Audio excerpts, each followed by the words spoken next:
Breaking చూస్తున్నాం. AP liquor scam కేసులో SIT దర్యాప్తు కొనసాగుతోంది. వైసీపీ హయాంలో ఎక్సైజ్ శాఖ మంత్రిగా పనిచేసిన నారాయణస్వామి ఇంటికి సిట్ బృందం వెళ్లింది. పుత్తూరులోని నారాయణస్వామి ఇంటికి వెళ్లిన సిట్ అధికారులు లిక్కర్ కేసులో లావాదేవీలపై విచారిస్తున్నారు. గతంలో విచారణకు రావాలని నారాయణస్వామికి సిట్ అధికారులు అనేకసార్లు నోటీసులు పంపారు. అయితే కారణాలు చెబుతూ విచారణకు నారాయణస్వామి గైర్హాజరయ్యారు. దీంతో నేరుగా సిట్ అధికారులు నారాయణస్వామి ఇంటికి వెళ్లారు. కాసేపట్లో నారాయణస్వామిని అదుపులోకి తీసుకుని విజయవాడ సిట్ కార్యాలయానికి తరలించే అవకాశం ఉంది.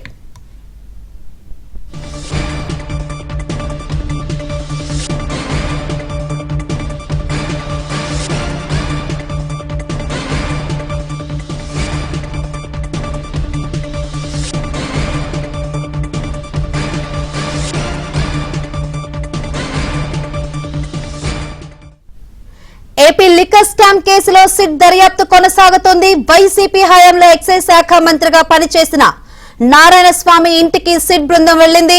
పుత్తూరులోని నారాయణస్వామి ఇంటికి వెళ్లిన సిట్ అధికారులు లిక్కర్ కేసులో లావాదేవీలపై విచారిస్తున్నారు.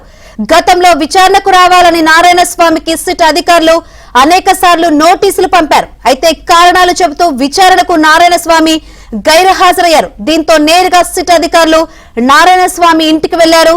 కాసేపట్లో నారాయణస్వామిని అదుపులోకి తీసుకుని విజయవాడ సిట్ కార్యాలయానికి తరలించే అవకాశం ఉంది.